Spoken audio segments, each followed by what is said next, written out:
ابن البردزبہ الیمانی الجعفی البخاری رحمہ اللہ، اللہم انفعنا بعلومہ اجمعین، آمین یا رب العالمین۔ باب قول اللہ وَنَضَعُ الْمَوَازِينَ الْقِسْطَ لِيَوْمِ الْقِيَامَةِ وَأَنَّ أَعْمَالَ بَنِي آدَمَ وَقَوْلَهُمْ يُوزَنُ۔ وقال مجاهد القسطاس العدل بالرومية، ويقال القسط مصدر المقسط وهو العادل، وأما القاسط فهو الجائر۔ وبه قال حدثنا أحمد بن أشكاب قال حدثنا محمد بن فزيل عن عمارة بن القعقاع عن أبي زرعة عن أبي هريرة رضي الله تعالى عنه قال قال النبي صلى الله عليه وسلم كلمتان حبيبتان إلى الرحمن خفيفتان على اللسان ثقيلتان في الميزان سبحان الله وبحمده سبحان الله العظيم۔ اس وقت یہاں اس مدرسے کا جو اختتامی پروگرام ہو رہا ہے، اس کے دو حصے ہیں۔ ایک تو مدرسے کی نسبت سے مسلم خواتین، بہنوں اور بچیوں کا ایک اجتماع ہے۔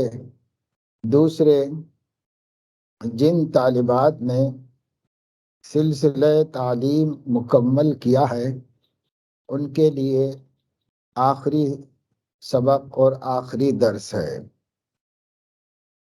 اس لیے دو عنوان ہیں بیان کے، پہلا درس حدیث اور اس کا اختتام، جو طالبات و معلمات اور علماء کے لیے فائدہ مند ہوتا ہے اور انہی کی فہم و سمجھ کا ہوتا ہے۔ دوسرے، جو مستورات یہاں پر جمع ہیں، جو مسلم بہنیں یہاں پر جمع ہیں، ان کے نفع کے لیے کچھ بات اس موقع پر کہی جائے گی، اور یہی دو مقصد مدارس کے پروگراموں کے ہوتے ہیں۔ تو پہلا عنوان جو ہے بخاری شریف کی آخری حدیث اور بلکہ آخری باب سے متعلق ہے۔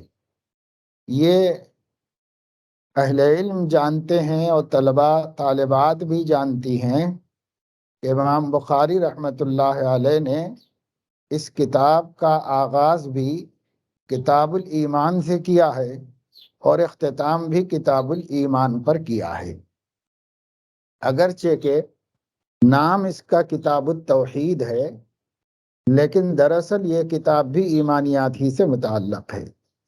پہلی کتاب بھی کتاب الایمان ہے، اگرچہ کہ اس سے پہلے وحی کے سلسلے میں کچھ ابواب آ گئے ہیں، چونکہ دین اسلام کا مدار نبوت پر ہے اور نبوت کا مدار وحی پر ہے، اس لیے امام بخاری رحمہ اللہ نے سب سے پہلے وحی کا ذکر کیا ہے۔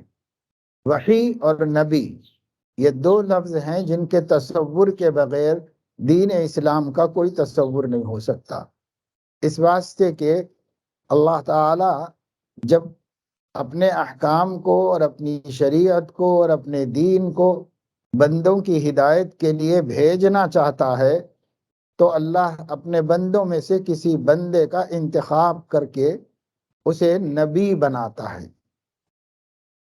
جس کو نبی بنایا جاتا ہے اس کو اللہ تعالیٰ اپنے احکامات بھیجتے ہیں۔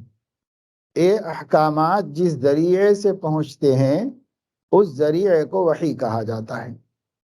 نبی کے معنی ہے غیب کی خبر دینے والا، اور وحی کے معنی ہے مخفی طریقے پر خبریں پہنچانا۔ تو وحی خبر پہنچنے کا مخفی، سیکریٹ اور چھپا ہوا طریقہ ہے۔ کیونکہ وہ فرشتے کے ذریعے یا الہام خداوندی کے ذریعے سے آتا ہے، اور الہام بھی ایک مخفی چیز ہے، فرشتہ بھی ایک مخفی حقیقت ہے۔ اگرچہ کہ فرشتہ اللہ کی مخلوق میں سے ایک مخلوق ہے، اور ہر چیز اللہ کی مخلوق ہے، لہذا فرشتہ بھی مخلوق ہے، لیکن فرشتہ جو ہے کسی کو نظر نہیں آتا ہے، وہ ایک چھپی ہوئی مخلوق ہے، ایک آنکھوں کو نظر نہ آنے والی حقیقت ہے۔ ہمارے آقا صلی اللہ علیہ وسلم نے پوری زندگی میں 2 مرتبہ ان کو ان کی اصلی حیت میں دیکھا ہے۔ ایک پہلی وحی کے بعد دوسری وحی سے پہلے مکہ مکرمہ کی فضا میں ان کو دیکھا تھا۔ دوسرے معراج میں حضور اکرم صلی اللہ علیہ وسلم نے ان کو اپنی اصلی حیت میں سدرۃ المنتہا کے پاس دیکھا تھا۔ یہ 2 موقعوں کے علاوہ حضور علیہ السلام نے اس فرشتے کو اپنی اصلی حیت میں نہیں دیکھا۔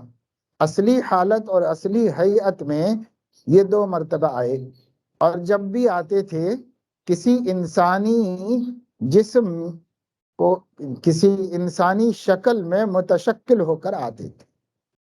جیسے قرآن مجید کی وحییں لے کر جب آئے حضور علیہ السلام کے پاس، تو حضرت جبرائیل حضرت دحیہ کلبی رضی اللہ تعالی عنہ، جو انصار میں سے تھے اور انصار مدینہ میں سب سے حسین و خوبصورت نوجوان تھے، ان کی شکل میں فرشتہ آیا۔ فرشتہ چونکہ لطیف ہوتا ہے اور انسانی شکل میں متشکل ہونا چاہتا ہے، تو انسانوں میں سے جو سب سے زیادہ حسین و جمیل و لطیف ہو وہ ان سے مناسبت رکھتا ہے، اس لیے اپنی مناسبت کے مطابق ان کی شکل میں دھار کر اپنے کو حضور علیہ السلام کی خدمت میں آیا کرتے تھے۔ تو یہ جو شکل ہے وحی کی، اللہ تعالیٰ کے پیغام کے پہنچنے کی، ظاہر ہے کہ یہ مخفی شکل ہے، صحابہ کو نہیں نظر آتے تھے۔ صحابہ کہتے ہیں کہ حضرت صلی اللہ تعالی علیہ وسلم پر جب وحی آتی تو ہم لوگوں کو آپ کی حیت ظاہری کو دیکھ کر اندازہ ہو جاتا تھا کہ وحی آ رہی ہے۔ اس اندازے کے ہونے کے بعد ہم ایک چادر آپ کے اوپر اڑا دیا کرتے تھے، اور جب وہ کیفیت ختم ہو جاتی تو پھر حضور علیہ السلام ہم سے خطاب کرتے تھے اور بتاتے تھے کہ جبرائیل آئے تھے اور انہوں نے یہ پیغام پہنچایا، اللہ کا یہ حکم مجھے پہنچایا۔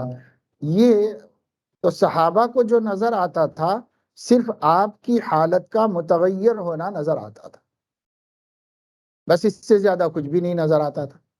پیغام آیا یہ بھی نہیں معلوم ہوتا تھا، پیغام کا منتقل ہونا بھی سنائی نہیں دیتا تھا۔ تو یہ ایسے ہی ہے وحی، جیسے الہام ہو کہ دل میں کوئی بات ڈال دی گئی ہو، ایسے ہی وحی علی قلبک نزل به الروح الامین علی قلبک، جبرائیل نے قرآن آپ کے قلب پر اتارا، تو قلب پر اترتا تھا، کسی کو نظر نہیں آتا تھا، کسی کو سنائی نہیں دیتا تھا، اس لیے اس کا نام وحی ہے۔ وحی مخفی اور چھپے ہوئے ذریعہ پیغام رسانی کو کہا جاتا ہے۔ یہ پیغام رسانی کا چھپا ہوا طریقہ ہے جو نظر نہیں آتا۔ ایک ایسا ہوتا ہے کہ کوئی آدمی آئے اور اپنی زبان سے کچھ بول کے جائے، تو یہ مخفی نہیں ہوتا۔ کوئی آدمی آئے اور خط لا کر کے دے کر جائے تو یہ مخفی نہیں ہوتا، اور کوئی آئے اور آئے بھی اور جائے بھی لیکن کسی کو کچھ بھی نہ سنائی دیا نہ دکھائی دیا، تو اس کو مخفی کہتے ہیں، اس کو چھپا ہوا طریقہ کہتے ہیں۔ تو وحی جو ہے وہ پیغام رسانی کا مخفی طریقہ ہے، چھپا ہوا طریقہ ہے۔ اس وحی کے ذریعے پیغمبر کو بات بتائی جاتی ہے۔ ہماری بچیاں بالکل کتاب کی آغاز میں پڑھ چکی ہیں کہ حضور علیہ السلام سے پوچھا گیا کیف یأتیک الوحی، وحی کس طرح آپ کو آتی ہے، کیسے اللہ کے پیغام پہنچتے ہیں؟ تو حضرت علیہ السلام نے متعدد صورتیں بیان فرمائی، اس میں ایک صورت فرشتے کے آنے کی بھی بیان فرمائی، اور کبھی فرشتہ آتا ہے اور فرشتے کے بغیر بھی 3 صورتیں بیان فرمائی۔ تو حضور علیہ السلام کے پاس وحییں آئی ہیں مختلف طریقوں سے۔ ایک تو قرآن کریم بن گیا جو جبرائیل کے ذریعے آیا، اور جو وحییں اس کے علاوہ آ گئیں وہ آپ نے آنے کے بعد اپنی زبان مبارک سے لوگوں کو بتائیں، ان کا نام حدیث شریف ہو گیا۔ حدیث اس لیے کہتے ہیں کہ مخلوق ہے یہ کلام، کلام اللہ مخلوق نہیں ہے۔ کلام اللہ چونکہ مخلوق نہیں ہے تو باقی وحی جو حضور علیہ السلام کی زبان مبارک سے ہم تک پہنچی وہ مخلوق ہے۔ تو کلام اللہ سے ممتاز کرنے کے لیے اور جدا کرنے کے لیے اس کا نام حدیث رکھ دیا گیا۔ حدیث کے معنی ہے مخلوق، جیسے ہم حادث کہتے ہیں قدیم کے مقابلے میں، تو قدیم اللہ تعالیٰ ہیں اور باقی ساری چیزیں حادث ہیں، اسی کو حدیث بھی کہتے ہیں۔ حادث و حدیث ایک ہی مفہوم میں ہے۔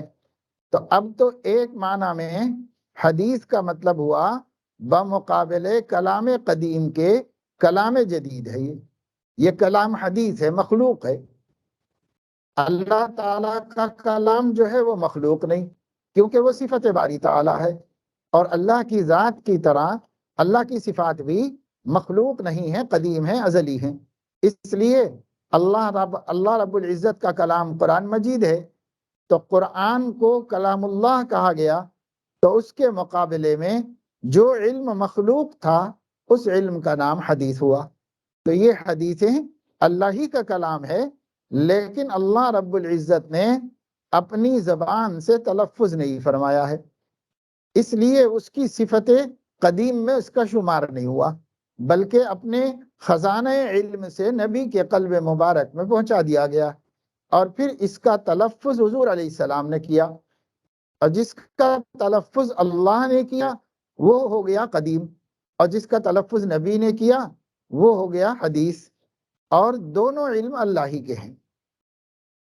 اس طرح حدیث بھی کلام الہی ہے اور قرآن بھی کلام الہی ہے، دونوں میں فرق یہ ہے کہ قرآن کریم کلام اللہ ہے قدیم، اور یہ ہے حدیث۔ دوسرا مفہوم یہ ہے کہ حدیث لغت میں بات کو کہتے ہیں، چونکہ نبی کی بات کے علاوہ کسی کی بات معتبر نہیں ہے، اس لیے آپ صلی اللہ علیہ وسلم کی باتوں کو بات کہا گیا، اس لیے کہ باتیں تو سب کی ہیں، صدیق اکبر کی بات ہو کہ عمر فاروق کی بات ہو، اور صحابہ کرام کی ہو، اولیاء اعظام کی ہو، فقہا کی ہو، محدثین کی ہو، اچھے لوگوں کی ہو، برے لوگوں کی ہو، سب کی باتوں کو بات ہی کہا جاتا ہے۔ لیکن معتبر بلا کسی دلیل کے علی الاطلاق وہ صرف نبی کی بات ہے، اس وجہ سے حدیث ان کی بات کو کہا گیا۔ جیسے عرب لوگ کہتے ہیں کسی کی بات کو سچا قرار دینے کے لیے، سب سے بہتر بتانے کے لیے عرب کہتے ہیں الحدیث حدیثک، بات تو بھئی تمہاری بات ہے، بالکل صحیح، جتنی باتیں آئی ہیں ان میں یہ سب سے صحیح رائے ہے، یہ سب سے صحیح بات ہے۔ تو الحدیث حدیثک جو کہتے ہیں اسی مفہوم میں احادیث نبویہ کو قول رسول ہونے کی وجہ سے اصلاً بات کہنے کے قابل سمجھا، باقی سب باتیں کہنے کے قابل نہیں ہیں۔ جو نبی کی بات ہے وہ معیاری ہونے کی وجہ سے اور معتبر ہونے کی وجہ سے واقعی بات کہنے کے قابل ہے کہ یہ بات ہے جو حضور علیہ السلام نے فرمائی، اور بھی مفہوم بتائے گئے ہیں۔ بہرحال ان عنوانوں سے یہ جو کچھ کتاب میں لکھا ہوا ہے اس کو حدیث کہا جاتا ہے، پھر اس کی نسبت نبی کی طرف کر کے حدیث رسول صلی اللہ علیہ وسلم کہا جاتا ہے۔ جو بھی حدیث کی کتابیں ہیں ان میں جو باتیں آئی ہیں وہ حضرت علیہ السلام کے فرامین ہیں، اور اس کے علاوہ صحابہ کرام نے اس سلسلے میں کچھ کہا ہے تو وہ بھی اس میں شامل ہوتے ہیں۔ نبی کی بات کو حدیث یا خبر کہتے ہیں، صحابہ کی بات کو اثر کہتے ہیں۔ صحابہ کرام نے جو باتیں کہیں، تابعین نے جو باتیں کہیں، وہ آثار کہلاتے ہیں۔ جیسے امام طحاوی نے ایک مستقل کتاب آثار پر لکھی ہے اور محدثین نے بھی لکھی ہے، اور بخاری شریف میں احادیث بھی ہیں، اخبار بھی ہیں، آثار بھی ہیں، دونوں چیزیں بخاری شریف میں موجود ہیں۔ لیکن امام بخاری رحمۃ اللہ علیہ اصلاً اخبار ہی نقل کرتے ہیں، احادیث ہی نقل کرتے ہیں، لیکن ضمناً اور ترجمتاً آثار بھی نقل کرتے ہیں، جس کو کہا جاتا ہے کہ وہ تعلیقاً امام بخاری نے نقل کیا ہے، یوں کہا جاتا ہے۔ تو وہ آثار کو لاتے ہیں لیکن ترجمت الباب میں لاتے ہیں، اور اصلاً احادیث نقل کرتے ہیں۔ حدیث نقل کرنے میں بھی امام بخاری رحمۃ اللہ علیہ کو بہت زیادہ محتاط پایا گیا ہے۔ جتنے محدثین نے حدیث کی کتابوں میں لکھی ہے، ان سب کے مقابلے میں امام بخاری رحمۃ اللہ علیہ نے احادیث کو انتخاب کرنے اور اسے اپنی کتاب میں نقل کرنے میں سب سے زیادہ احتیاط سے کام لیا ہے۔ اتنی احتیاط کسی نے بھی نہیں کی ہے۔ اس وجہ سے انہوں نے بخاری شریف کو اپنے اور خدا کے درمیان میں حجت بنا کر کے پیش کیا ہے، کیونکہ ایک ایک حدیث ان کے نزدیک جب نہایت معتبر ہے تبھی وہ نقل کرتے ہیں، ان کو ذرا بھی اس میں خلجان ہوتا ہے تو اس کتاب میں اس کو نہیں لاتے۔ یہی وجہ ہے کہ امام بخاری رحمۃ اللہ علیہ نے بعض مسائل کو زیادہ وضاحت سے ثابت کرنا چاہا تو الگ سے کتابیں لکھ لی۔ اس کتاب میں صراحت وضاحت میں نہیں گئے، اس لیے کہ کسی چیز کو سمجھانے اور واضح کرنے کے واسطے بہت سی حدیثوں کا سہارا لینا پڑتا ہے، اور ہر حدیث ان کے معیار کی نہیں ہوتی۔ اس لیے بخاری کی کتاب میں تو انہوں نے اپنے معیار کو نہیں چھوڑا، چاہے بہت سی حدیثیں چھوڑ دینی پڑی مگر معیار نہیں چھوڑا انہوں نے۔ اب اگر ضرورت محسوس ہوئی تو الگ سے کتابیں لکھی، بعض مسائل کے اوپر انہوں نے الگ سے کتاب لکھی، اور اس میں جو حدیثیں ہیں وہ اس معیار کی نہیں ہیں، اس سے ہٹ کر کے معتبر ہیں لیکن اس معیار کی نہیں ہے۔ اسی طریقے سے امام بخاری رحمۃ اللہ علیہ نے کتاب الآداب بہت مختصر لکھی ہے، اس واسطے کہ آداب میں ان کے پاس جتنی روایتیں اپنے معیار کی تھیں ان معیار کی روایتیں بہت کم تھیں، اور آداب زندگی تو بہت ہیں، اور حضور علیہ السلام کی تعلیمات اس سلسلے میں بہت ہیں، مگر سند ان کو ان کے حساب کی نہیں ملی۔ اس وجہ سے کتاب الآداب اس میں مختصر کر کے الگ سے الادب المفرد لکھ دی، اور الادب المفرد میں ہزاروں حدیثیں لائے ہیں اور وہ سب ان کے نزدیک معتبر ہیں، مگر بخاری میں لکھنے کے قابل نہیں تھے۔ اس سے یہ بات سمجھ میں آئی کہ بخاری میں ہونا کسی حدیث کے صحیح ہونے کے لیے ضروری نہیں ہے، اس لیے کہ ایسا ہوتا تو پھر امام بخاری دوسری کتابوں میں دیگر معیار کی حدیثیں نہ لاتے۔ دوسری کتابوں میں اس سے کم معیار کی حدیثیں ہیں، مگر اس کو بھی انہوں نے تسلیم کیا ہے، اور اس کو بھی انہوں نے حضور علیہ السلام کی ثابت شدہ تعلیم کی حیثیت سے پیش کیا ہے۔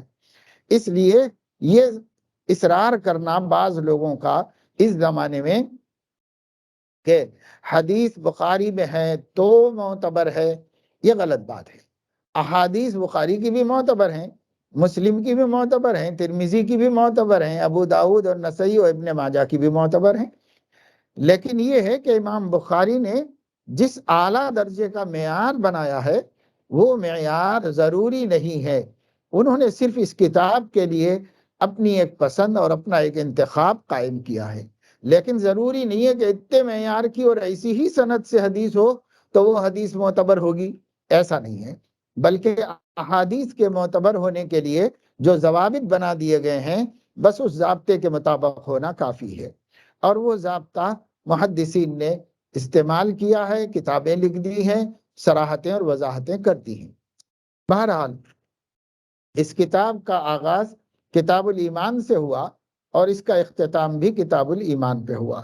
یہ جو کتاب التوحید ہے آخری کتاب، اس کتاب التوحید میں جتنے ابواب آئے ہیں وہ سب ایمانیات ہی سے متعلق ہیں، ایمان کے ثبوت سے متعلق ہیں یا ایمان کے خلاف بولنے والوں کے رد سے متعلق ہے۔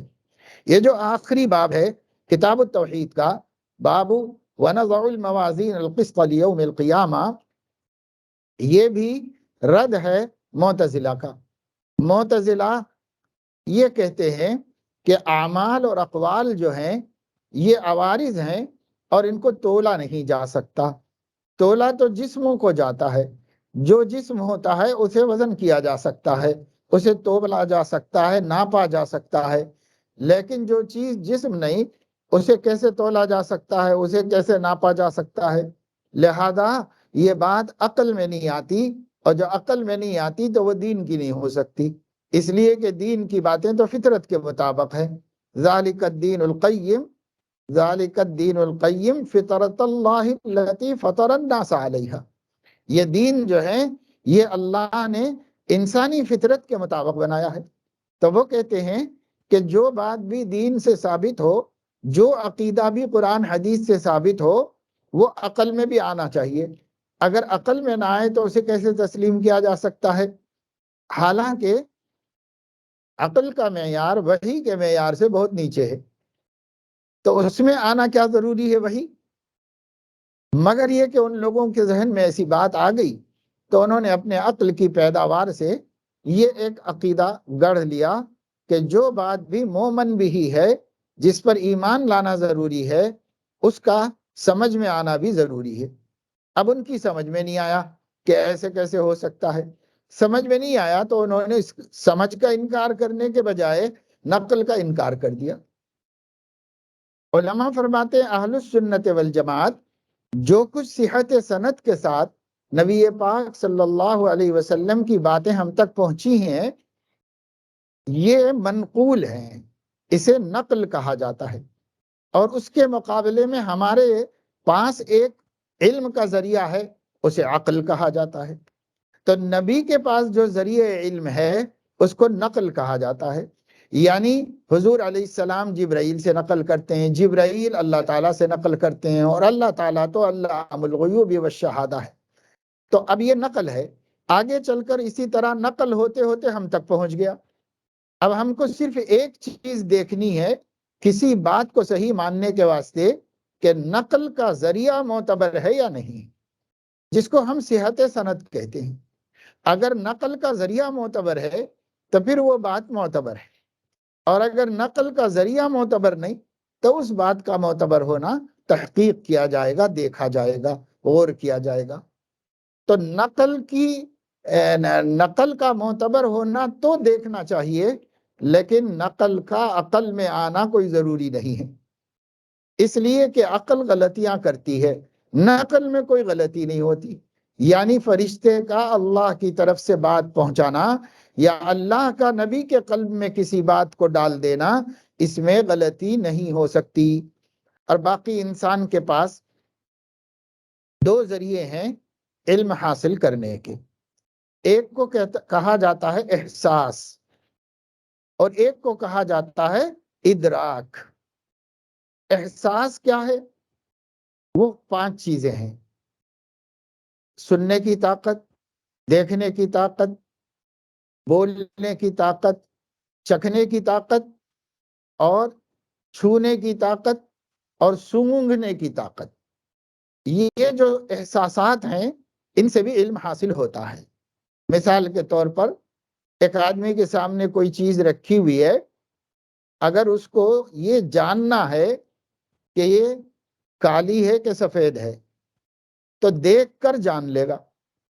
اگر اس کو یہ جاننا ہے کہ اس میں بدبو ہے یا خوشبو ہے تو سونگھ کر جان لے گا۔ اگر اس کو یہ جاننا ہے کہ یہ ٹھنڈی ہے یا گرم ہے تو چھو کر جان لے گا، اس کو چھو کر جان لے گا۔ اور اگر اس کو یہ جاننا ہے کہ یہ چیز کہاں سے آئی ہے تو بتانے والے سے سن کر جان لے گا۔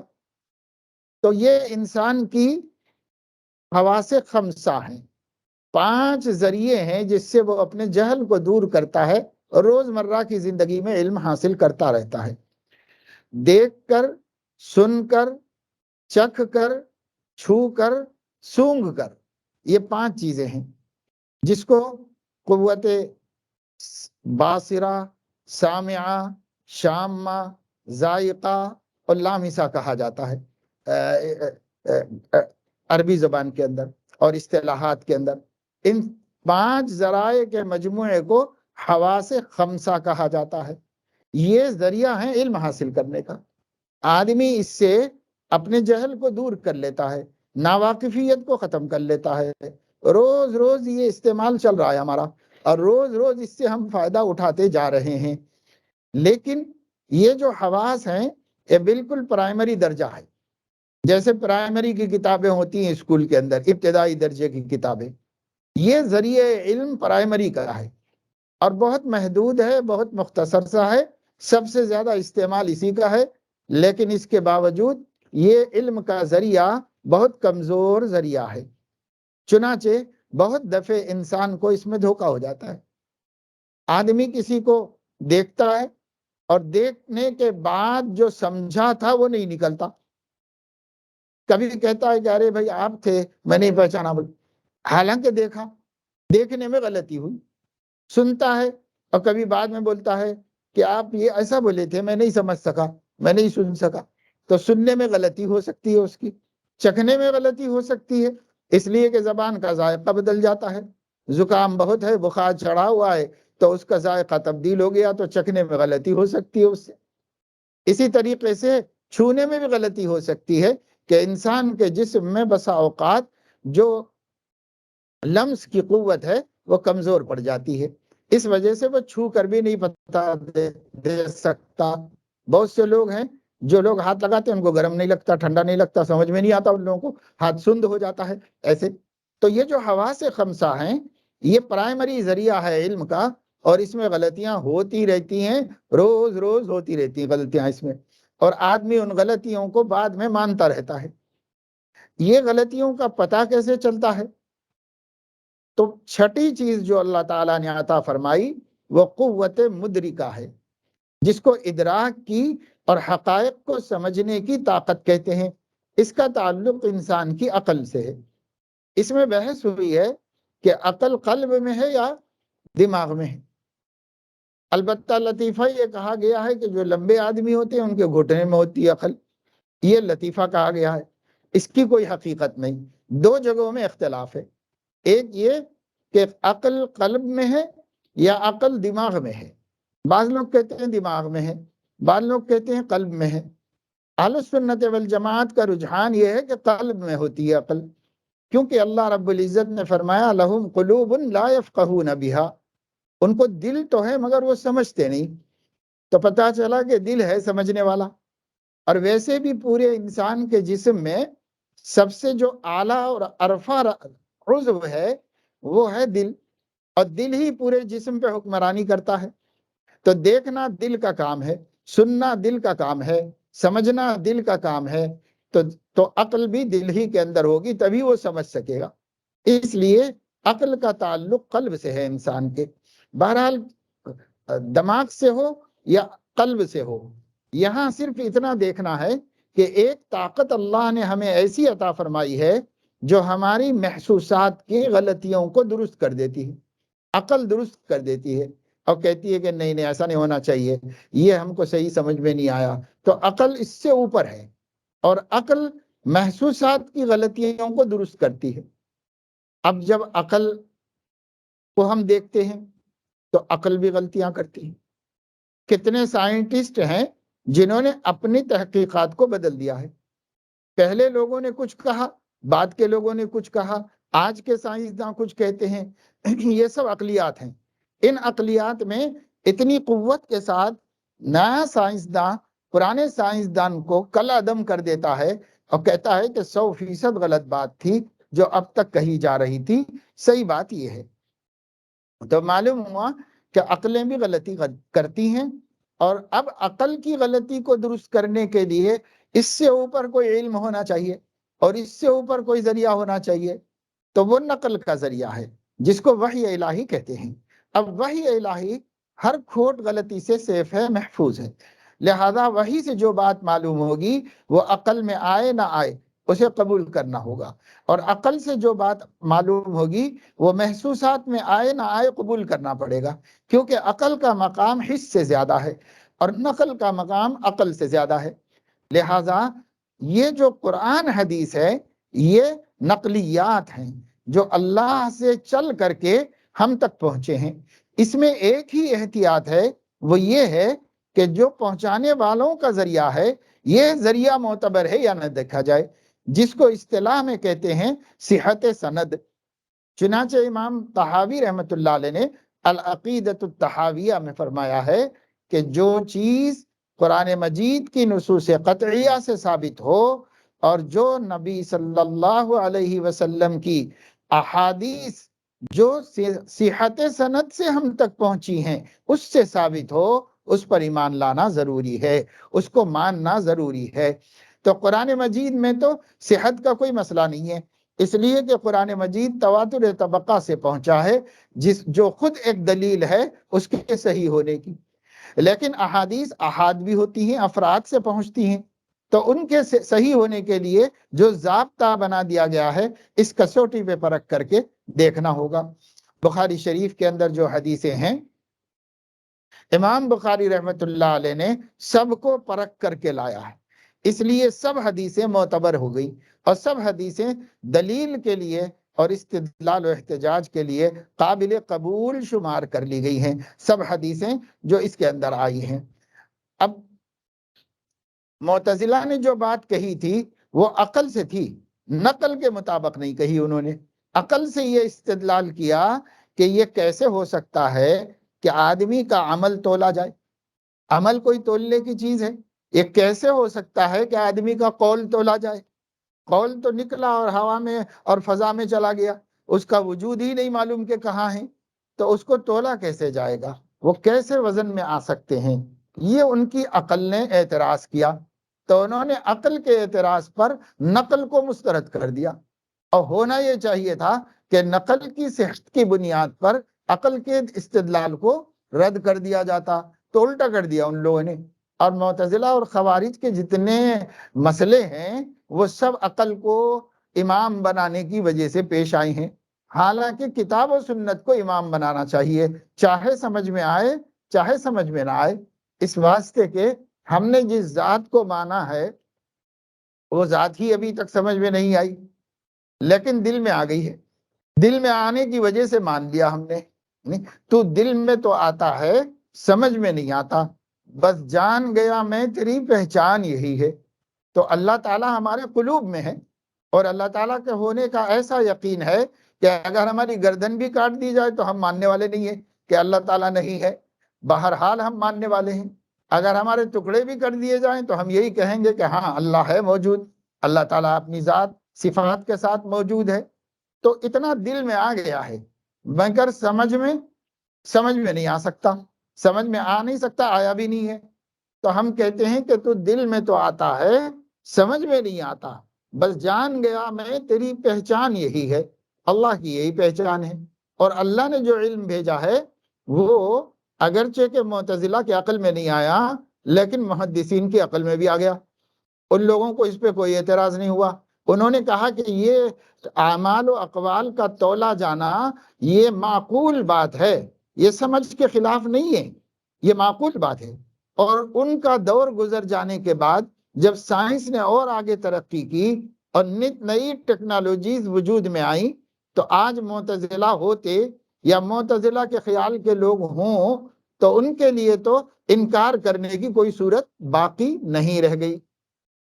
ابھی دیکھیے ترکیہ میں زلزلہ آیا، اس زلزلے کی فلاں جگہ کتنی قوت تھی، فلاں جگہ کتنی قوت تھی، فلاں جگہ کتنی قوت تھی، وزن کر کے انہوں نے بتا دیا کہ وزن کر لیا، جو زلزلہ آیا یہ تو زمین کا بھونچال ہے، اس بھونچال کو یہ تو کوئی جسم نہیں ہے کہ اس کو تولا جائے، لیکن عرض ہونے کے باوجود تولا گیا ہے، اور تول کر کے انہوں نے بتایا کہ یہ اتنا 8% 5.3 اتنا وزن کا تھا، یہ اتنی قوت کا جھٹکا تھا، یہ تول کے بتا دیا انہوں نے۔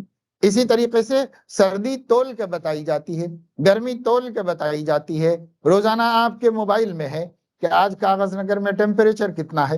یہ کوئی جسم تو نہیں ہے کہ تولا جائے، لیکن جواہر تولے جا رہے ہیں کہ نہیں تولے جا رہے ہیں، سب چیزیں تولی جا رہی ہیں۔ آپ کا بخار تولا جا رہا ہے اور تول کے بتایا جا رہا ہے کہ صاحب اتنا بخار ہے اور اتنا کم ہو گیا، اتنا بڑھ گیا۔ آپ کی جسم کے اندر خون کا ایک قطرہ لے کر آپ کی شوگر بتائی جا رہی ہے کہ کتنے % شوگر آپ کے خون کے اندر ہے، حالانکہ اس میں شوگر نہیں نظر آ رہی ہے، کچھ بھی نہیں دکھائی دے رہا ہے اور اسے تولا بھی نہیں جا رہا ہے، لیکن بس ایک قطرہ لگا دیا کہیں مشین میں اور اس نے بتا دیا کہ صاحب آپ کے اندر شوگر اتنی ہے، بی پی اتنا ہو گیا ہے، کم ہو گیا ہے، زیادہ ہو گیا ہے، ہائی بی پی ہے، لو بی پی ہے، سب بتا رہے ہیں، ہر چیز تولی جا رہی ہے اور ہواؤں کو تولا جا رہا ہے کہ اتنی طاقت کی ہوا چل رہی ہے، یہاں ہوا میں کتنا پریشر ہے اور دوسری جگہ کتنا ہے، تیسری جگہ کتنا ہے، ہر جگہ کا الگ الگ پریشر اس کا بتایا جا سکتا ہے۔ تو غرض یہ ہے کہ آج کے دور میں آج کی ٹیکنالوجی نے اس بات کو ثابت کر دیا ہے کہ جس طریقے سے عروج تولے جا سکتے ہیں، جواہر بھی تولے جا سکتے ہیں، ہر چیز کو تولا جا سکتا ہے۔ تولنے کے لیے اس کی ترازویں الگ الگ ہوں گی، یہ الگ بات ہے، لیکن تولا تو جا سکتا ہے۔ جب یہ بات ہے تو اس تعویل کی بھی ضرورت نہیں جو حضرت عبداللہ ابن عباس رضی اللہ عنہما سے شارحین حدیث نے نقل کی ہے کہ قیامت کے دن آدمی کے اعمال کو جسم دیا جائے گا اور آدمی کے اقوال کو بھی جسم دیا جائے گا۔ اعمال اور اقوال کو جب جسم دیا جائے گا پھر وہ جسموں کو تولا جائے گا۔ یہ تعویل کرنی پڑی تھی پہلے زمانے کے لوگوں کو، صحابہ کرام کو، شارحین حدیث کو، پھر بھی اس کے ذریعے سے ہم اپنا ایمان بچا کر لائے ہیں اور اس تعویل کے ذریعے سے دین کی بات کا انکار نہیں کیا، حدیث کی خبر کو، قرآن کی خبر کو سچا مانتے رہے چلے آئے۔ لیکن اس دور میں تو اللہ کا شکر یہ ہے کہ ٹیکنالوجی نے ہمارے لیے کسی تعویل کی ضرورت بھی باقی نہیں رکھی کہ اب تو تعویل کی بھی ضرورت نہیں، ہر شے اس کائنات میں تولی جاتی ہے، ہوا تولی جاتی ہے، پانی تولا جاتا ہے، پریشر تولا جاتا ہے، قوت تولی جاتی ہے، ہر چیز تولی جاتی ہے، تب پھر اعمال اور اقوال تولے جانے میں کیا اشکال باقی رہ گیا؟ اور ان کی الگ الگ مشینیں ہیں تولنے کی، الگ الگ ترازویں ہیں، ہر چیز کے تولنے کی ترازو الگ ہے۔ تو ایسے ہی اعمال و اقوال کے تولنے کی اگر اللہ تعالیٰ کوئی ترازو بنا دے تو اس میں تعجب کی کیا بات رہ گئی؟ مخلوق اللہ کی دی ہوئی عقل سے اگر ایسی ترازویں بنا سکتی ہے تو خود اللہ تعالیٰ کیوں نہیں بنا سکتے اور کیوں نہیں قائم کر سکتے؟ تو معتزلہ کا رد کرنا ضروری ہے، اور معتزلہ کا عقیدہ بالکل باطل ہے۔ آج بھی بہت سے معتزلی لوگ ہیں زمانے میں، اس نام سے نہیں ہے لیکن یہ اشکالات کرتے رہتے ہیں، وہی اشکالات جو معتزلہ کے ذہن میں تھے۔ پڑھے لکھے بہت سارے مسلمان لڑکے لڑکیاں کہتے وہ ہماری سمجھ میں نہیں آتا، وہ ہم کیسا مانیں گے، وہ تو ہم نہیں مان سکتے، یہ ہم نہیں مان سکتے۔ ارے بھائی کیوں نہیں مان سکتے ہو؟ پہلے تو تم مومن ہو تو قرآن حدیث کی خبر ماننے کے لیے عقل کو دخل دینا ہی نہیں چاہیے، اور اگر عقل کا استعمال بھی کر رہے ہو تو کون سی بات ہے جو اللہ نے عقل کے خلاف فرما دی ہو؟ ہاں، کسی کی عقل کم ہے، کسی کی زیادہ ہے، آپ کی عقل کم ہوگی، آپ کو نہیں سمجھ میں آ رہا ہوگا، جس کی زیادہ ہے اس کو تو سمجھ میں آ گیا تھا۔ چنانچہ حکیم الامت حضرت تھانوی رحمہ اللہ نے ایک کتاب لکھی ہے المصالح العقلیہ للاحکام النقلیہ، اور اس کو اردو زبان میں اشرف الجواب کے نام سے لکھا گیا ہے۔ اس کا نام ہے المصالح العقلیہ للاحکام النقلیہ، جتنے احکام اللہ کی طرف سے منقول ہو کر ہم تک آئے ہیں، ان احکام میں عقلی مصلحتیں کیا ہیں؟ عقلی مصلحتیں بھی ان لوگوں کو سمجھ میں آ گئی اور ان لوگوں نے اس میں سے بھی نکال کے بتا دی۔ اگرچہ کہ کوئی آدمی ان مصلحتوں کے معلوم ہونے کے بعد اس نقل کو مانتا ہے تو اس ماننے کا کوئی اعتبار شرعاً نہیں ہوتا۔ شرعاً اسی وقت ماننا کہلاتا ہے جبکہ محض نبی کے کہنے کی وجہ سے مان لیا جائے، عقل اس کے موافق ہو یا نہ ہو، محض نبی کے کہنے سے ماننے کا نام ایمان ہے۔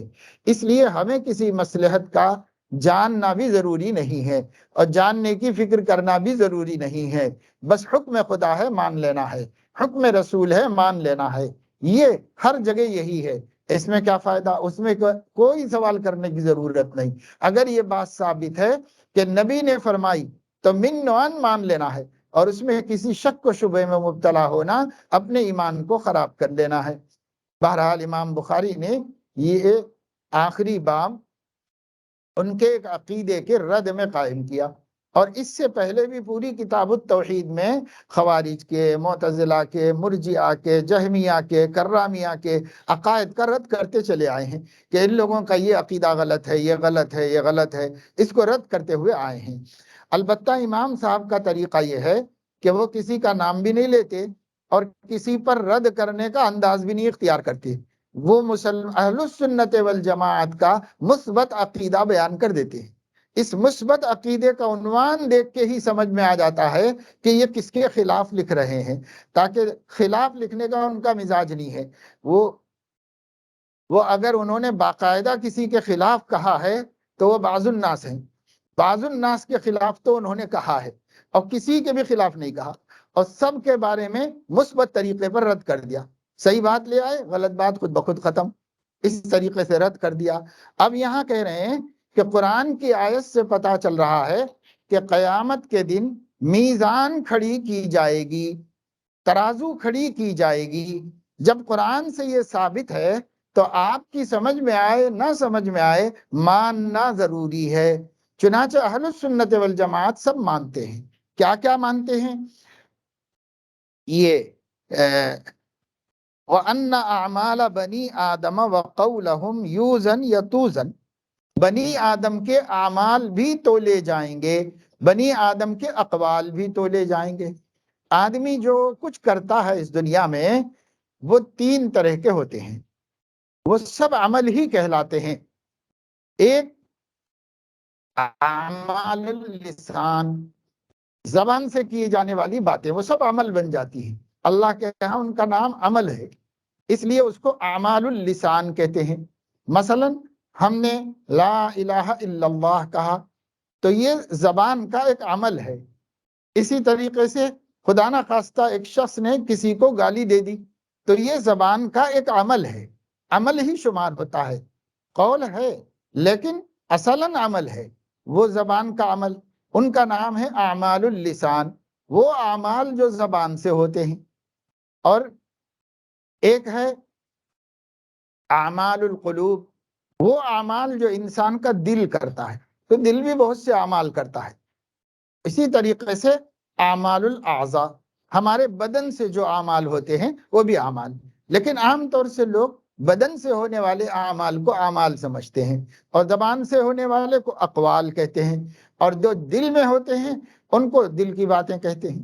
لیکن یہ اقوال سب اعمال ہیں، سب کے سب اعمال ہیں، اس لیے تینوں قسم کے اعمال اللہ تبارک و تعالی شانہ تولیں گے۔ اس لیے ایک ترازو نہیں کئی ترازو رکھے جائیں گے، کیونکہ موازین میزان کی جمع ہے اور جمع کا عقل 3 عدد ہے، اس لیے 3 عدد ترازو رکھی جائیں گی۔ ایک ترازو میں اعمال اللسان تولے جائیں گے، ایک ترازو میں اعمال القلوب تولے جائیں گے، ایک ترازو میں اعمال جوارح تولے جائیں گے۔ اس طریقے سے 3 ترازوؤں میں 3 قسم کے اعمال ہر بندے کے تولے جائیں گے، اس لیے ایک کے بجائے اللہ نے جمع کا لفظ اختیار کیا۔ یہ بھی تعویل کی گئی جمع کی کہ ترازویں کیوں قائم، تو کہا کہ ایک جواب یہ دیا گیا جو میں نے بتایا آپ کو، اعمال 3 قسم کے ہیں تو 3 قسم کی ترازویں ہوں گی، جیسے ہوا تولنے کی الگ ہے اور زلزلہ تولنے کی الگ ہے اور ٹیمپریچر تولنے کی الگ ہے، ایسے ہی اقوال، اعمال اور قلب کی کیفیات کو تولنے کے لیے الگ الگ ترازویں اللہ تعالیٰ رکھے گا۔ دوسری تعویل یہ ہے کہ جتنے بندے ہیں ہر بندے کی اپنی ترازو ہے، اس لیے بندوں کے تعدد کے مطابق ترازویں بھی متعدد ہوں گی، اس لیے موازین فرمایا۔ اسی طریقے سے یہ بات بھی کہی گئی ہے کہ انسان کے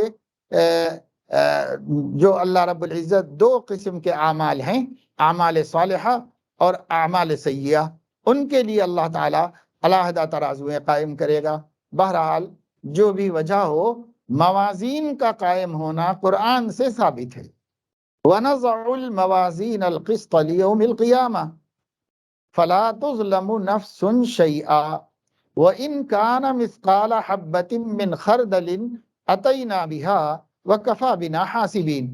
اصل میں تو امام بخاری کو یہاں پر جو آیت کا ٹکڑا رکھنا چاہیے وہ وَإِنْ كَانَ مِثْقَالَ حَبَّةٍ مِّنْ خَرْدَلٍ أَتَيْنَا بِهَا، یہ، لیکن امام بخاری نے کا معمول یہ ہے کہ وہ آیت کا شروع کا حصہ لکھتے ہیں، اور وہ یہ سمجھتے ہیں کہ جیسا میں جید حافظ قرآن ہوں، بخاری کے سب طلباء جید حافظ قرآن ہوں گے، وہ یہ سمجھتے ہیں۔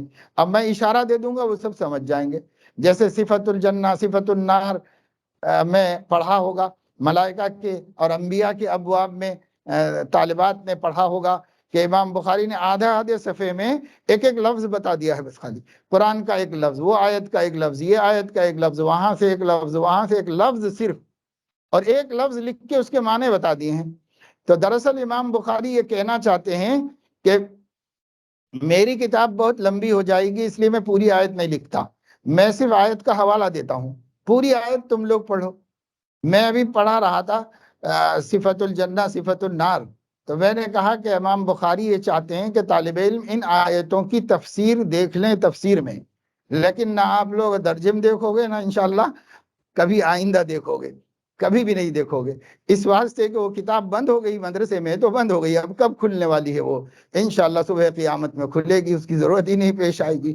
تو مولویوں کا تو ایسے ہی حال ہے کہ پڑھ لیا، پھر ہماری بیٹیاں تو بس ایک مرتبہ مدرسے میں بند ہو گئی، بخاری شریف تو بند ہی ہو گئی، اتفاق سے کسی کو پڑھانے کا موقع ملا تو کیا ہے نہیں معلوم، نہ ملے تو پھر ہمیشہ کے لیے بند ہو گئی ہے۔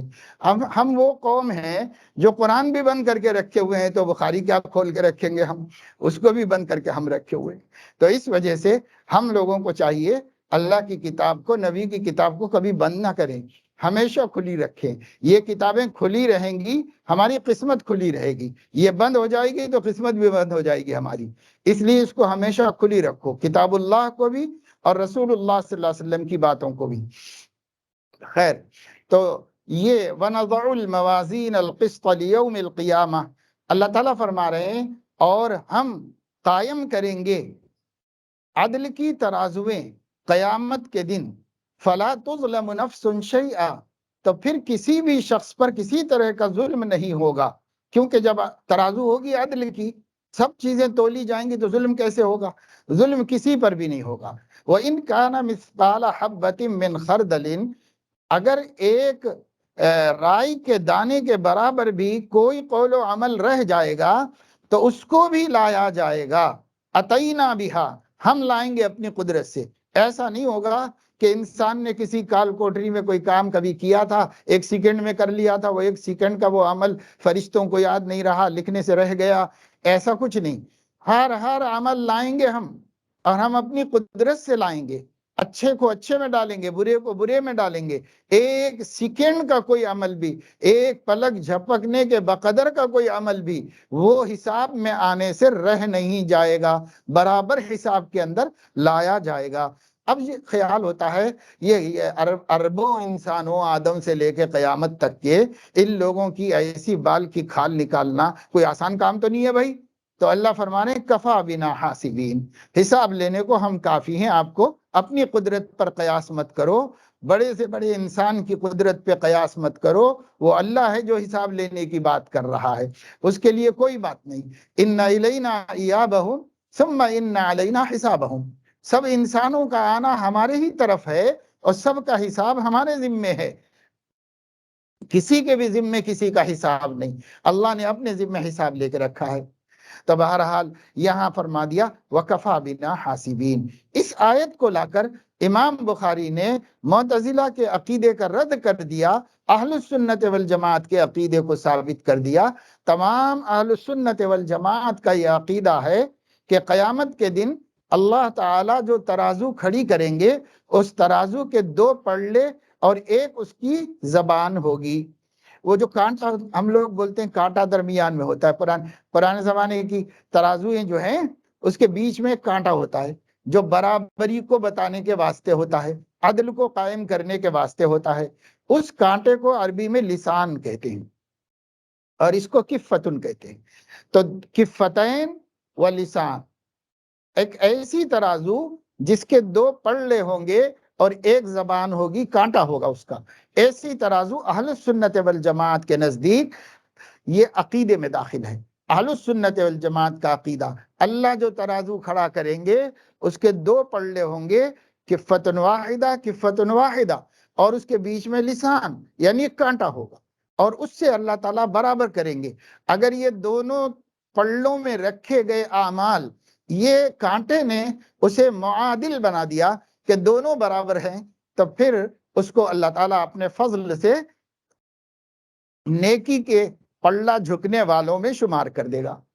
اور اگر کسی کا پلہ نیکیوں کا جھک جائے تو کیا کہنے، اس کا خود بخود کام بن جائے گا، اور جو کم گناہ ہیں اسے اللہ تعالیٰ یوں ہی درگزر کر دے گا۔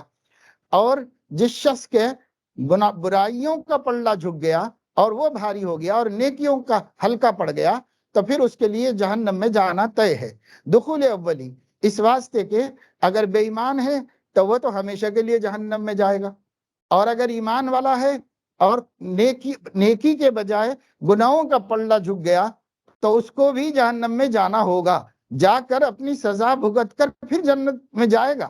مومن ہمیشہ کے لیے جہنم میں نہیں جاتا، ہمیشہ کے لیے جہنم میں جانا کافروں، مشرکوں اور منافقوں کا نصیبہ ہے۔ مومن کا نصیبہ جنت ہے، اس کو جنت ہی میں جانا ہے۔ لیکن یہ کہ یہاں پلہ جھک گیا گناہوں کا، تو اب جاؤ اپنے کو پاک کرو اور صاف کرو جا کے جہنم میں، تو پہلے درجے میں اسے جہنم میں بھیجا جائے گا۔ قرآن مجید میں اللہ تعالیٰ نے فرمایا، اما من ثقلت موازینہ فہو فی عیشۃ راضیہ فی جنت عالیہ قطوفها دانیہ کلوا واشربوا ہنیئا بما اسلفتم فی الایام الخالیہ واما من اوتی کتابہ بشمالہ فیقول یا لیتنی لم اوت کتابیہ ولم ادر ما حسابیہ یا لیتہا کانت القاضیہ ما اغنی عنی مالیہ ہلک عنی سلطانیہ۔ جس کے داہنے ہاتھ میں جس کا پلہ نیکیوں کا بھاری ہو جائے گا تو اللہ فرما رہے ہیں وہ اپنی مرضی کی زندگی میں چلا جائے گا، عیشت الراضیہ، اپنی پسند کی زندگی، جیسے رہنا چاہتا ہے، جیسے رہنا چاہتا تھا دنیا میں ویسی زندگی میں چلا جائے گا۔ فی جنت عالیہ، بہت بلند باغات کے اندر چلا جائے گا، قطوفها دانیہ، اس کے جو ٹہنیاں ہوں گی، پھل ہوں گے وہ بالکل قریب ہوں گے۔ آدمی بیٹھا ہو کہ لیٹا، اگر اس کے دل میں آئے کہ یہ جو درخت میں سیب لگا ہوا ہے یہ کھا لوں، تو اس کو اٹھ کر کے کھڑے ہو کر کے ہاتھ وہاں تک لے جانے کی ضرورت نہیں، وہ شاخ اس سیب کو اس کے قریب کر دے گی ہاتھ سے، وہیں بیٹھے بیٹھے لیٹے لیٹے توڑ لو۔ قطوفها دانیہ، اس کی شاخیں اور اس کے پھل بالکل قریب ہوں گے، چاہے بڑا اونچا اونچا، اتنے بڑے بڑے درخت کہ ایک بخاری میں گزر گیا کہ ایک درخت کے سائے سے 100 برس کے سفر میں بھی نہیں گزر سکتا، 500 برس کا سفر بھی ایک درخت کے سائے میں کرتا رہے گا آدمی، اتنا بڑے بڑے درخت ہیں۔ اور اتنے بڑے درخت اونچے کتنے ہوں گے؟ اور جب اتنے اونچے ہوں گے تو آدمی اگرچہ کہ جنت میں 60 ہاتھ کا ہوگا، اتنا نہیں ہوگا 5 ہاتھ کا، 5 ہاتھ کا جنت میں نہیں ہوگا، 5 ہاتھ کا کیا کرے گا، وہاں بونے ٹھکنے دکھیں گے سب لوگ۔ یعنی جنت میں آدم علیہ السلام کی قد کے مطابق ان کی اولاد کا قد ہوگا، اور آدم علیہ السلام کا قد 60 ہاتھ کا تھا، اور سب جنتی 60 ہاتھ کے ہوں گے جنت کے اندر۔ اور حضرت عیسیٰ علیہ السلام کی عمر مبارک وہ 33 برس کی تھی جب دنیا سے اٹھا لیے گئے، یا 35 برس کی تھی، تو ہر جنتی جنت میں اسی عمر کا ہوگا، اور وہاں جنت میں جائے گا، اس کے سیاہ بال ہوں گے، کتنا بھی بڈھا ہو کر کے مرے اور کتنے بھی سفید بال لے کے گیا ہوگا جاتے وقت میں، لیکن جب وہ جنت میں جائے گا تو اس کے بال سیاہ ہوں گے اور وہ کھڑی جوانی میں ہوگا، اور اس کا بڑھاپا تو ارذل العمر ہے، اللہ ارذل العمر میں جنت میں نہیں داخل کرے گا۔ حضرت مولانا مناظر حسن گیلانی رحمت اللہ علیہ ایک بہت بڑے عالم دین گزرے ہیں ہندوستان میں، بہت بڑے عالم دین، فاضل دارالعلوم تھے، اور حیدرآباد میں عثمانیہ یونیورسٹی میں پروفیسر تھے، عظیم مورخ ہیں، اللہ تعالیٰ نے انہیں بہت ذہین بنایا، اور ہندوستان کی نہیں پورے عالم کی تاریخ پر ان کی نظر تھی۔ وہ حج کرنے کے لیے گئے، حیدرآباد ہی سے گئے، حیدرآباد سے بمبئی گئے، بمبئی سے حج کرنے، پانی کے جہاز تھے اس زمانے میں، پانی کے جہاز سے گئے۔ جب وہ حج کر کے 2 4 6 مہینے وہاں رہ کر کے واپس آئے تو جیسے ہی بمبئی میں اترے تو معلوم ہوا کہ سقوط حیدرآباد ہو گیا ہے، یعنی حیدرآباد کی جو مسلم حکومت تھی وہ ختم ہو گئی اور وہ انڈین یونین میں ضم ہو گیا اور اس میں ملا دیا گیا ہے۔ اب بادشاہ سلامت کا تختہ الٹ گیا ہے، یہ ان کو بمبئی میں پتا چلا۔ تو پھر ان کو اتنا افسوس ہوا کہ مولانا حیدرآباد نہیں آئے اس کے بعد کبھی۔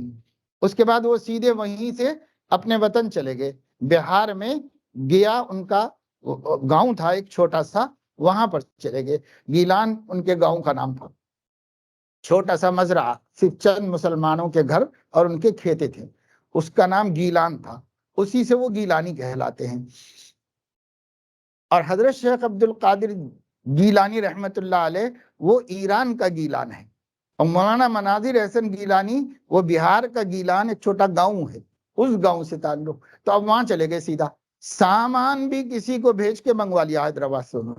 انہوں نے کہا کہ میرے اندر طاقت نہیں کہ مرحوم حیدرآباد کو دیکھ سکوں، اس لیے وہ کبھی نہیں آئے پھر۔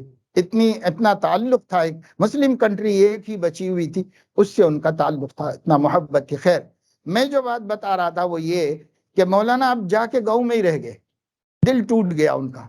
وہیں سے کچھ مضامین وغیرہ لکھ کے بھیج دیتے تھے پوسٹ کے ذریعے، بڑے بڑے ماہناموں کو ان کو لکھ کے بھیجتے رہتے تھے، اور گاؤں میں کچھ بھی نہیں تھا، لائبریری نہیں تھی، کچھ نہیں تھی۔ وہاں سے جتنے مضامین لکھے ہیں، مثلا مقالات احسانی ان کی ایک کتاب ہے، یہ پورے مضامین انہوں نے گیلان کے گاؤں سے حافظے کی مدد سے لکھے ہیں، کوئی کتاب ان کے پاس نہیں، لیکن ایسے علمی اور تحقیقی مضامین ہیں کہ سامنے کتابیں رکھ کے بھی اس زمانے میں لکھنا مشکل ہے، جیسے انہوں نے لکھ دیا تھا وہ۔ خیر، تو مولانا سے کوئی بھی ملنے آتا اور کہتا تھا کہ حضرت کیسی طبیعت ہے، اخیر میں بہت کمزور بھی ہو گئے تھے، حضرت کیسی طبیعت ہے، کہتے ماشاءاللہ الحمدللہ۔ اب کیا طبیعت کا پوچھنا ہے، انشاءاللہ موت آ جائے گی، 35 برس کے جوان ہو جائیں گے، یہ کہتے۔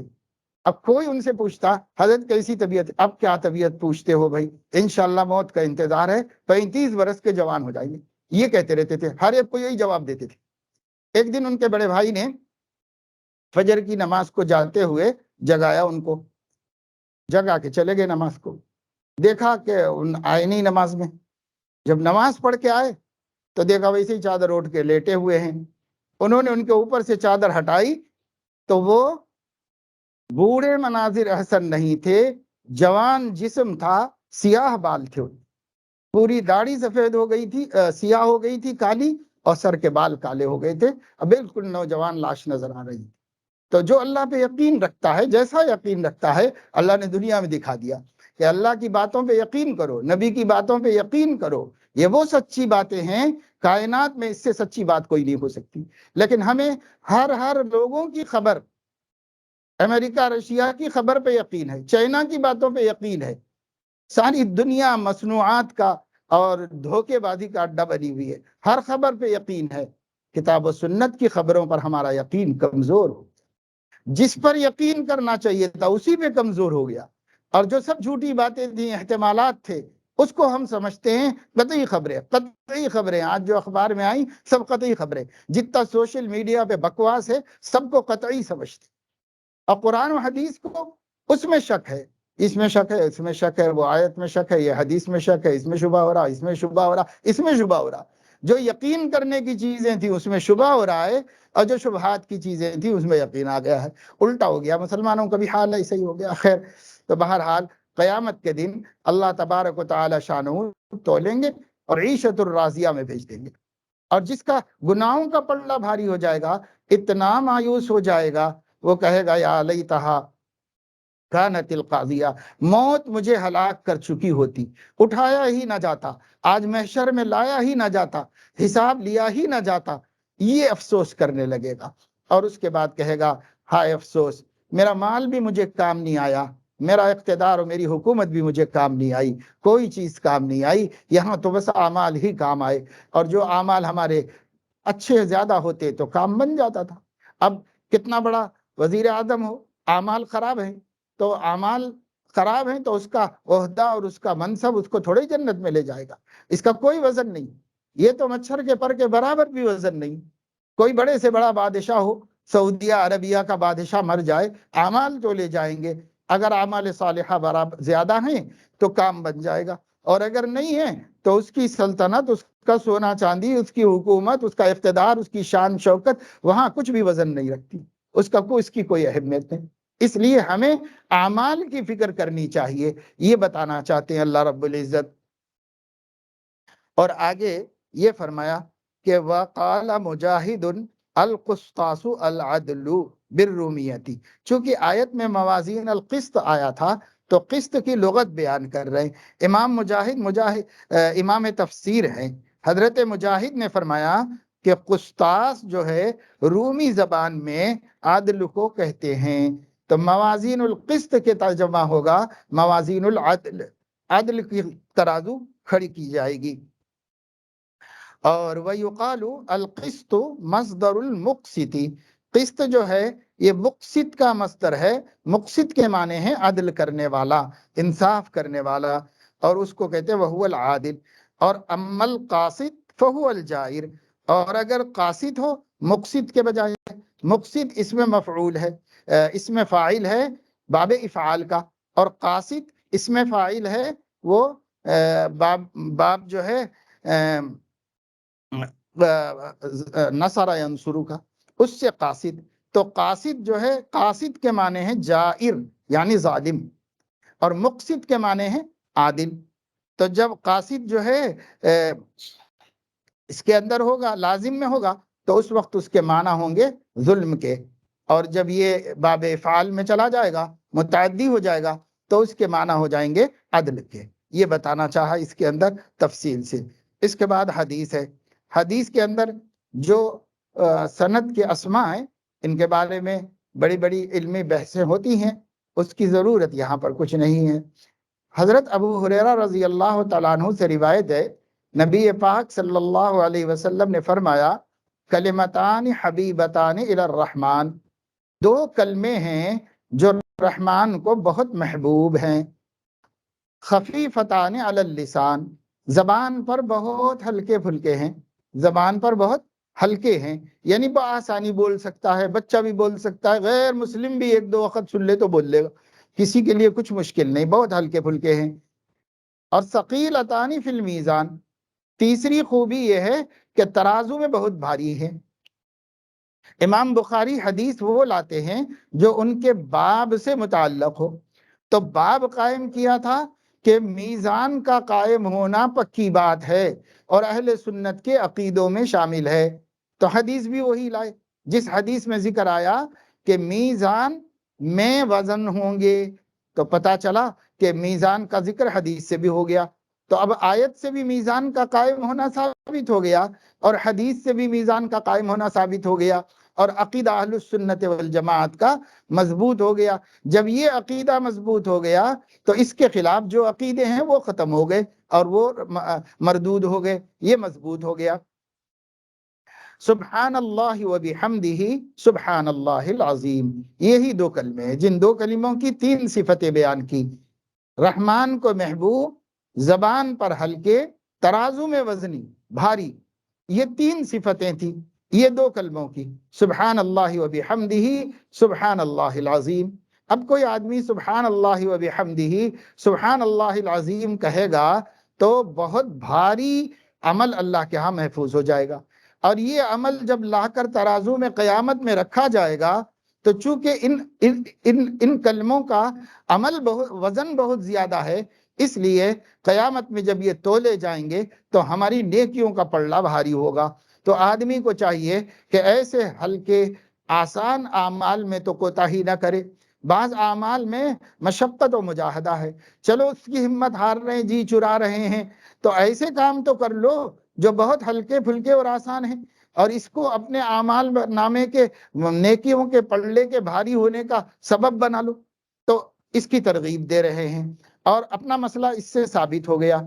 اور تیسری بات یہ ہے کہ امام بخاری رحمت اللہ علیہ نے یہ حدیث نقل کی ہے کہ جو کوئی مجلس جس میں آدمی بیٹھا ہو یا کھڑا ہو یا لیٹا ہو، اس مجلس کا اختتام اللہ کی تسبیح و تحمید سے نہ کرے تو وہ بیٹھنا، وہ کھڑے ہونا، وہ لیٹنا اس پر وبال ہو جائے گا، اور اگر اللہ کی تسبیح و تحمید پر اس کا اختتام کر دے تو اس مجلس میں جتنے گناہ ہوئے ہیں یا نامناسب باتیں ہو گئی ہیں ان کے مضر اثرات سے محفوظ ہو جائے گا اور اس سے بچ جائے گا۔ تو اس کو حدیث کفارہ مجلس کہا جاتا ہے۔ امام بخاری نے اپنی سند سے کفارہ مجلس کی حدیث بخاری میں نقل فرمائی ہے، چنانچہ انہوں نے بھی پھر اپنی اس مجلس درس و تدریس و تصنیف کا اختتام کیا تو ایک ایسی حدیث کا انتخاب کیا جس میں الگ سے لکھے بغیر خود بخود سبحان اللہ و بحمدہ سبحان اللہ العظیم ہو گیا۔ امام بخاری نے بھی پڑھ لیا ہوگا۔ امام بخاری نے سوچا کہ اگر میں پڑھ لوں گا تو میں تو سنتوں پہ چلتا ہی ہوں، اور ماشاءاللہ امام بخاری کے حالات پڑھو، ایک ایک حدیث جو انہوں نے بیان کی ہے وہ ان کی زندگی میں بھی پائی جاتی ہے، ان کے عمل میں بھی پائی جاتی ہے۔ تو یہ مجلس کے کفارے والی حدیث کا پر عمل ان کا تو ہمیشہ رہا ہوگا اور وہ پڑھیں گے، لیکن امام بخاری نے سوچا میں پڑھ لوں گا، بعد میں میری کتاب پڑھنے والوں کو یاد رہے گا کہ نہیں یاد رہے گا، اس لیے ایسی حدیث لاؤ کہ وہ چاہیں نہ چاہیں پڑھ لے اور اس پر اس کا اختتام ہو جائے کتاب کا۔ چنانچہ سبحان اللہ و بحمدہ سبحان اللہ العظیم کہہ کر پورے سال شروع میں جو بخاری شریف کا انما الاعمال بالنیات سے آغاز ہوا تھا وہاں سے لا کر کے یہاں پر ختم کر دیا۔ گویا یہ پوری تصنیف ایک مجلس تھی۔ اب مجلس کا اختتام ہو رہا ہے، مجلس کے اختتام پر حدیث تسبیح پڑھ لو، کفارہ مجلس کی دعا پڑھ لو، بغیر پڑھائے انہوں نے بغیر یاد دلائے خود ہی پڑھا دیا سب کو۔ اب جو کوئی بھی آخری حدیث پڑھے گا تو ماشاءاللہ سے وہ اس سنت پہ عمل کر لے گا۔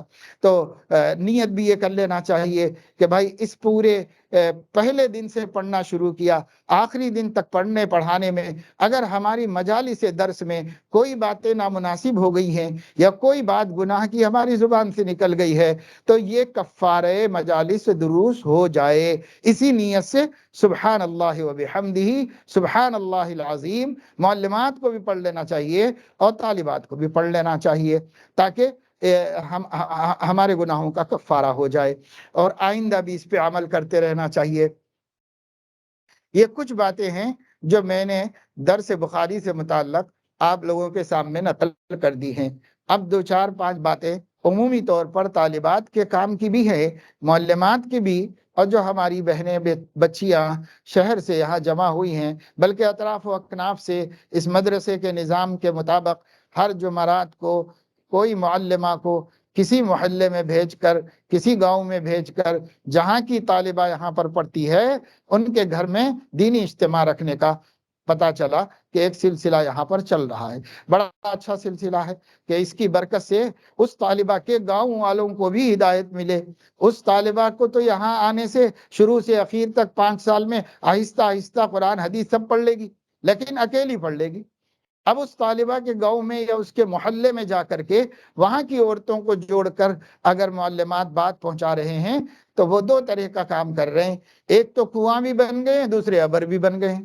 کنواں ہونے کی حیثیت سے طالبات نے آ کر یہیں پر پیاس بجھا لی، اور ابر ہونے کی حیثیت سے معلمات نے جا کر محلوں میں بجھا دی۔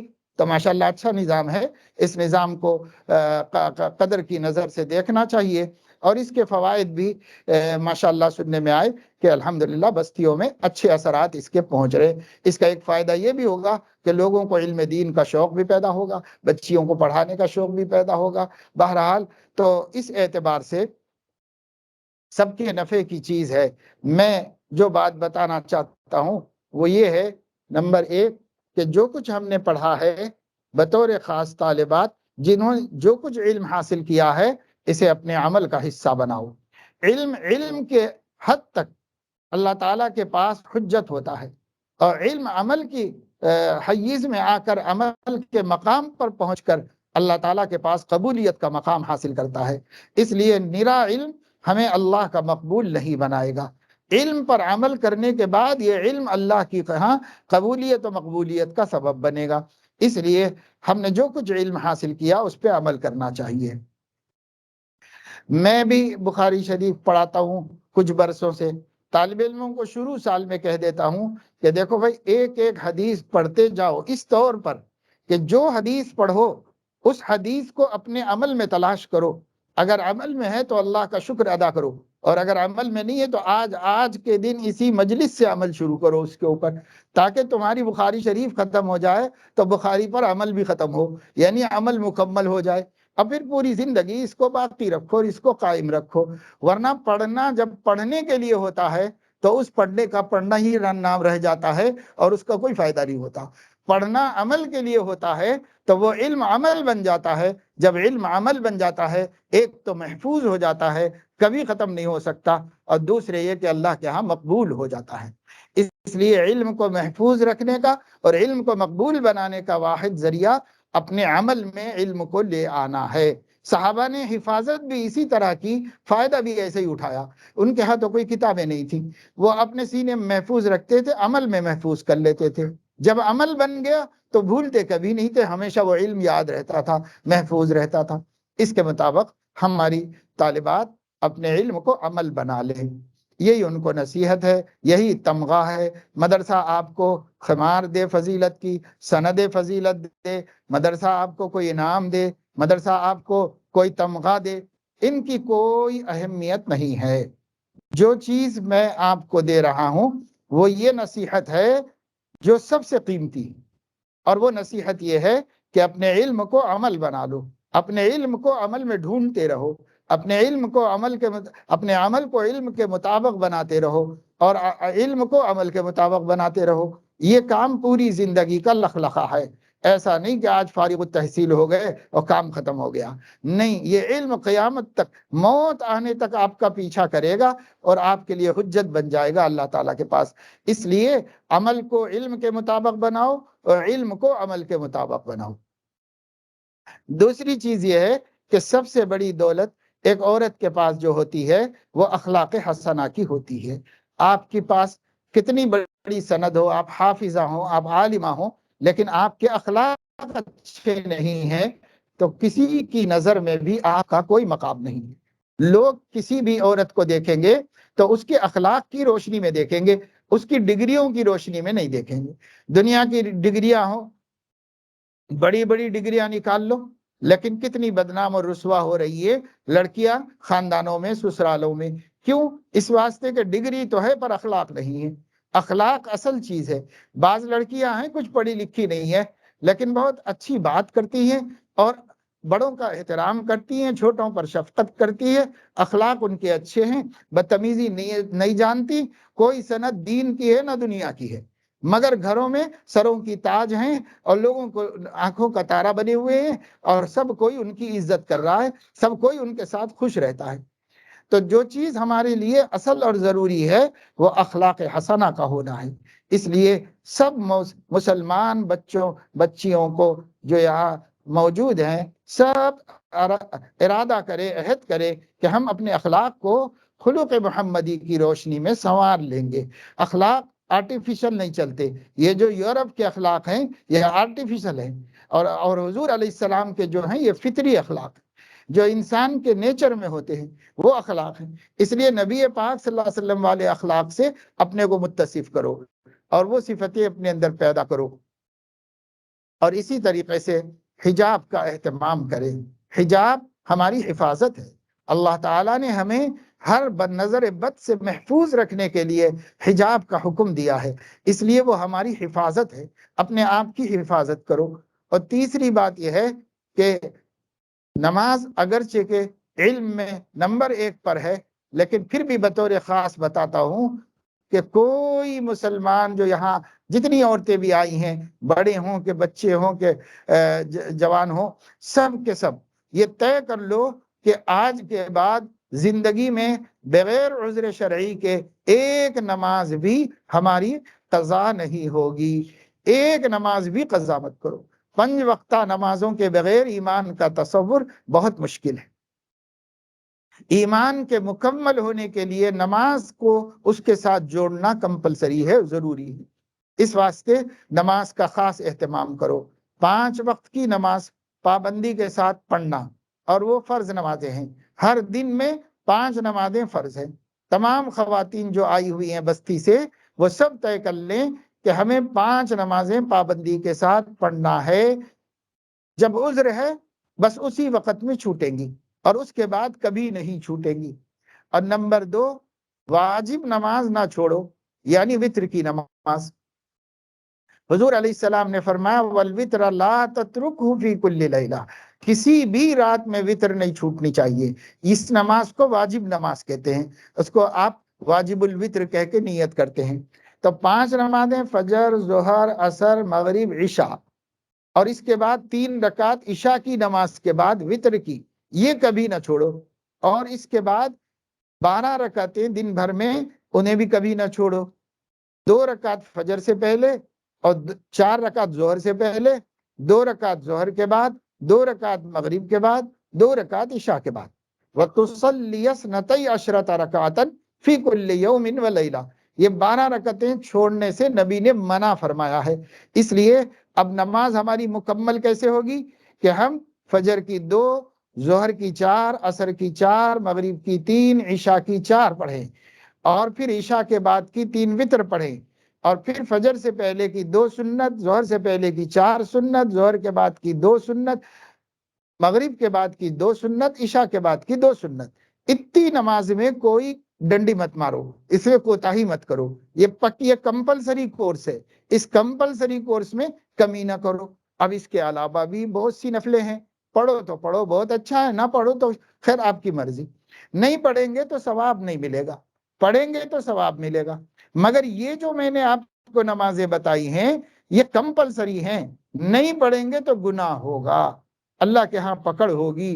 اس لیے یہ سب عورتیں، بڑے چھوٹے، سب کے سب فرض نماز، واجب نماز، اور یہ سنت مؤکدہ 12 رکعتیں، اس کو کوئی نہ چھوڑو۔ عہد کر لو، طے کر لو، آج کے دن کے بعد مرنے تک نہیں چھوڑیں گے۔ اور بس یہ ایک بات میں نے یہاں آئی ہوئی تمام بہنوں سے بتائی ہے۔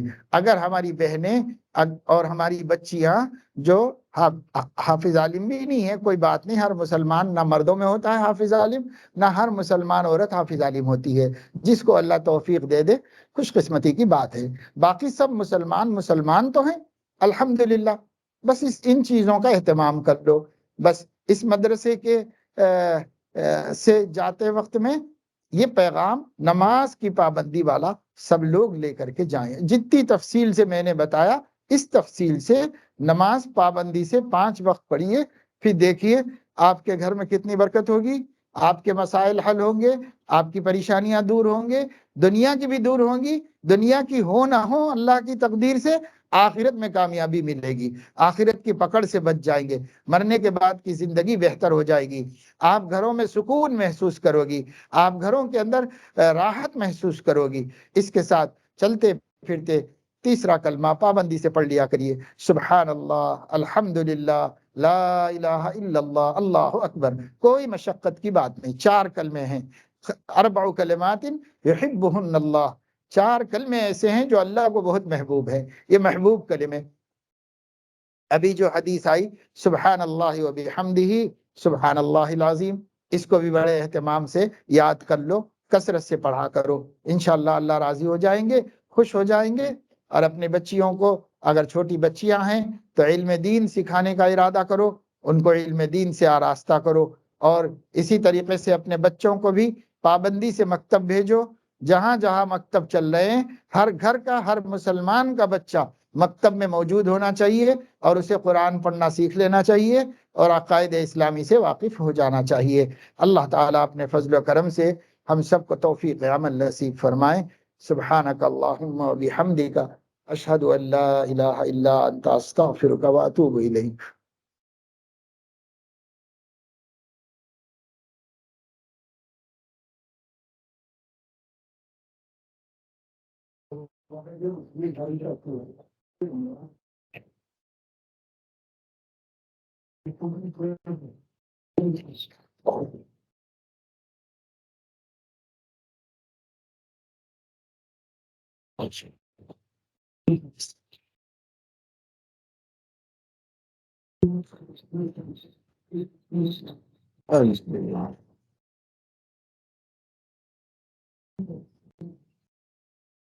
تو تھم لگانے کا ہے نہیں۔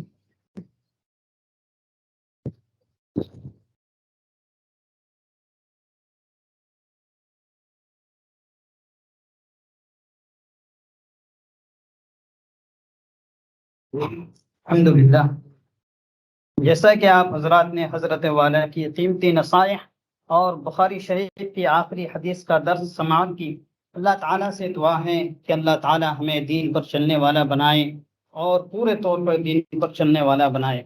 الحمدللہ، آج سے تقریباً 20 سال قبل مدرسہ حضا کی بنیاد رکھی گئی تھی۔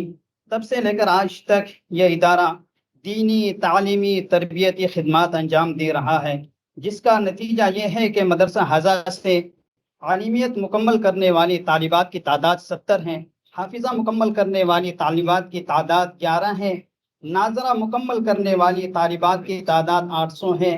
کل 881 طالبات مدرسہ حضا سے فیضیاب ہو چکے ہیں۔ آن لائن مہد آن لائن مہد ایک آن لائن دینی، تعلیمی، تربیتی ادارہ ہے جو کہ اسلامی تہذیب و ثقافت کو فروغ دیتا ہے، اور یہ ادارہ گلشن فاطمہ کے زیر نگرانی آن لائن چل رہا ہے۔ سال گزشتہ آن لائن مہد میں 139 طلباء و طالبات ایڈمیشن لیے، الحمدللہ، جن میں ایک طالبہ نے حفظ مکمل کیا ہے۔